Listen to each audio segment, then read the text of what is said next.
बिहार के मुख्यमंत्री नीतीश कुमार विपक्षी एकता को एकजुट करने की बात कर रहे हैं। उनका मानना है कि 2024 से पहले तमाम विपक्षी पार्टियां एक छतरी के नीचे अगर आ गईं तो भाजपा को हराना बहुत आसान हो जाएगा। 2024 के लोकसभा चुनाव में भाजपा को पटकनी देना है अगर, तो सभी विपक्षी पार्टियों को एक छतरी के नीचे आना पड़ेगा और इसके लिए नीतीश कुमार प्रयास भी कर रहे हैं। 9 अगस्त 2022 बिहार में सत्ता परिवर्तन हुआ। नीतीश कुमार भाजपा का साथ छोड़कर महागठबंधन का हाथ थाम लिए और उसी दिन से चर्चा होने लगी कि बिहार के बाद अब पूरे देश में एक बदलाव लाना है। भाजपा को बिहार की तरह पूरे देश से बाहर का रास्ता दिखाना है और उसके लिए नीतीश कुमार ने कहा कि विपक्षी एकता को एकजुट होना पड़ेगा और हर संभव प्रयास भी कर रहे हैं। दिल्ली गए, हरियाणा गए, बंगाल के मुख्यमंत्री से मिले और हर जगह जा रहे हैं। यूपी गए, आपने देखा किस तरीके से अखिलेश यादव से उन्होंने मुलाकात की, विपक्षी एकजुटता की बात की। लालू यादव भी पर्दे के पीछे सब कुछ कर रहे हैं।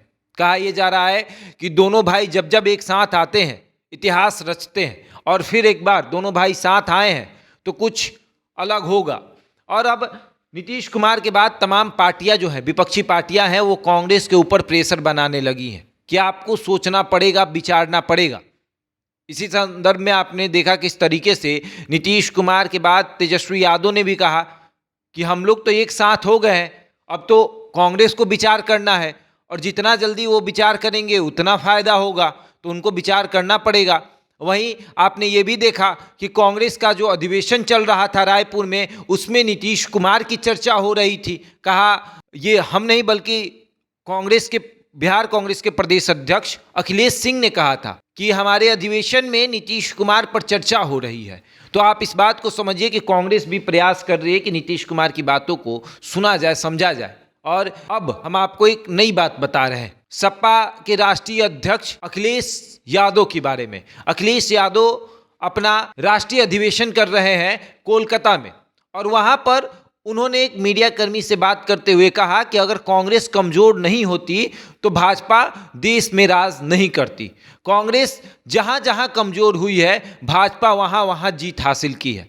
तो भाजपा को देश में स्थापित करने में कांग्रेस का बहुत बड़ा योगदान रहा है और अब कांग्रेस को सोचना पड़ेगा, विचारना पड़ेगा कि आखिर करना क्या है। अखिलेश यादव ने यह भी कहा कि हम मजबूती के साथ खड़े हैं। अब कांग्रेस सोचे विचारे, जहां जहां कांग्रेस कमजोर पड़ जाती है भाजपा वहां वहां हावी हो जाती है और ये बात कांग्रेस को पता है, लेकिन फिर भी वो लोग इस पर सोच विचार नहीं कर रहे हैं। 2024 नजदीक है, सोचना पड़ेगा। यूपी में हम 80 सीटों को मजबूत कर चुके हैं, 80 सीट पर भाजपा को हम सटने नहीं देंगे।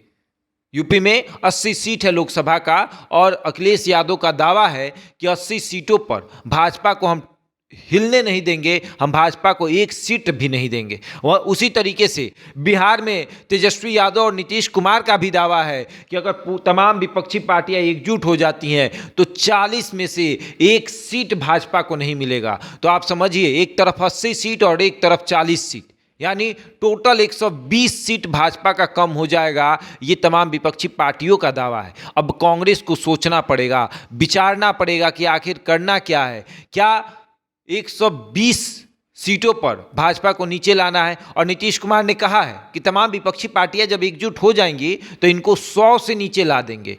तो क्या वाकई में विपक्षी पार्टियां एकजुट होंगी तो 100 से नीचे भाजपा आ जाएगी? और सबसे बड़ा सवाल यह है कि तमाम विपक्षी पार्टियां एक छतरी के नीचे आ पाएंगे? संभव है क्या? अगर संभव है तो कैसे होगा? नीतीश कुमार इसे कैसे करेंगे, ये तो वक्त बताएगा। बहरहाल इस खबर में इतना ही। बने रहे हमारे साथ और देखते रहें द इंडिया टॉप।